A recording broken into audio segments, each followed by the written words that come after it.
Hi guys, what's up? And today we're gonna be watching the legendary, the famous Tom Scott. Now I got a new microphone. I've recorded like 3 of these videos now, all of which have either had the desktop audio broken or the microphone wasn't doing it because my monitoring thing is set to mute the output, and both, which is just all of the ways it broke. Those were what I just said. Yeah. Okay, so I got a new mic. It's the Fifine K670. If you're wondering. Fifine, you beauty. I am currently ill, so I apologize about sniffling and coughing and all that stuff. So, anyways, it's being a bit weird. There. Yeah, no. Why do YouTubers clap at the start of videos? To make it easy to synchronize the audio and video later. Except that's Not why I clap. I just clap because everyone else does it. It's usually I just record audio with the video usually. I'm making Riley a video that I have to synchronize the audio, and it's a pain because the first part of the video isn't synced, and there's not really much I can do because there's not really much time. But yeah, actually that's kind of cool. I should start doing that.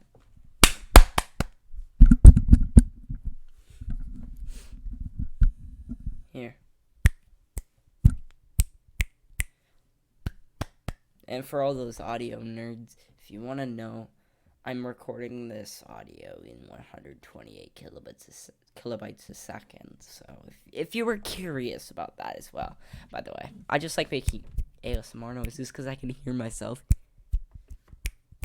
I should turn this monitoring off. It's addicting. Okay. It's not really an answer to the question, is it? If the question was, why do YouTubers clap at the start of their recordings, then yes, that's the answer. It's to help with synchronization. A lot of the time, audio and video are being recorded separately. The microphone on my collar is sending its signal to a small and very beaten up recorder that's clipped to my back pocket. The camera is recording its own sound too, and saving that as part of the video file on its memory card, but it sounds terrible. So when I'm working on the edit and putting the 2 files back together, it's really useful to have a short, loud impulse sound at the start of both files so I can synchronize them just by looking for the spike on the display. There's a couple of extra complications there though. First of all, should that synchronization be perfect? That camera's about 2 meters away from me. The speed of sound changes a little with temperature, but roughly that's about 6 or 7 milliseconds. Not enough to care about here, but once you start putting the camera further away, 10 or 20 meters for long shots, that sound can take a couple of frames to reach the camera and the audience. That would feel weird, so I'd have to slip the audio a little. That's why it's worth double checking the synchronization by looking for the frame of video where the hands touch. Plus, some cameras, particularly old GoPros, actually add some sound delay to the video file. The synchronization is terrible. So if I've got 3 or 10 or 100 different cameras all looking at the same thing, I can use that clap to synchronize them all. Get it close by looking for the spike, confirm it by looking at the hands. Actually, worst case, the audio can actually be late by up to maybe 3 frames or so, and the chances are no one will mind or even notice.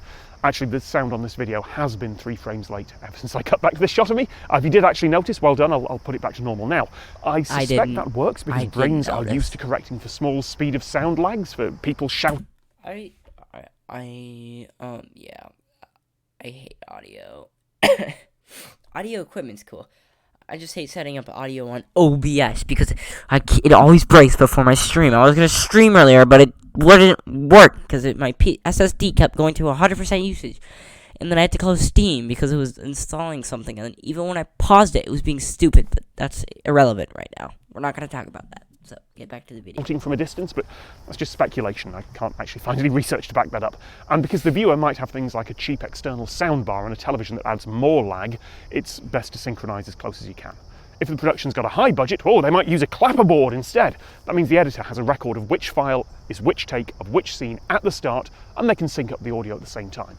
But all that is still not an answer to the question. It's the answer everyone gives, but it's not what the title of this video is actually asking. This isn't why do YouTubers clap at the start of recordings, it's why do YouTubers clap at the start of videos. I've done that plenty of times before. I did it in this video. Why do we leave a bit of technical junk in there? Why do I set up a really nice shot and then ruin it by showing the setup part, letting my camera fuzz about with the autofocus and make the whole video worse? Well, I can't speak for everyone, but my reason is it sets the audience's expectations and it makes it feel more authentic. When I'm filming on my own with a static camera, it can sometimes look like I'm just stood against a green screen. But clapping, walking into frame, letting the focus settle, showing that behind the scenes moment, it proves I'm here, it makes me seem more trustworthy. For someone vlogging from the bedroom, keeping those claps and the preparation in, letting the audience see a little bit of the slip-ups and how it's made, it helps make a connection, helps make them... Still not why I do it, but, you know, okay. I don't have a reason, if you were wondering. There's no reason I clap. Other than it's cool, I guess. Relatable. I don't need to be relatable. I don't really want to be relatable, but trustworthy. Trustworthy is good, and leaving the clap and the walk in the video establish that I am one person with one camera, that I don't have a crew on this shoot, and that I am actually here, wherever here is. Okay. Sometimes I'll leave that in when I actually do have a crew. You always talk about your crews, so that's kind of funny, but okay.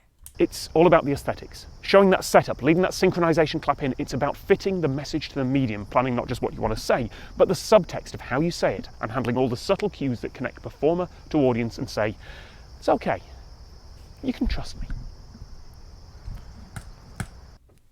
You can't trust me to make good content. I'm just not good at making content.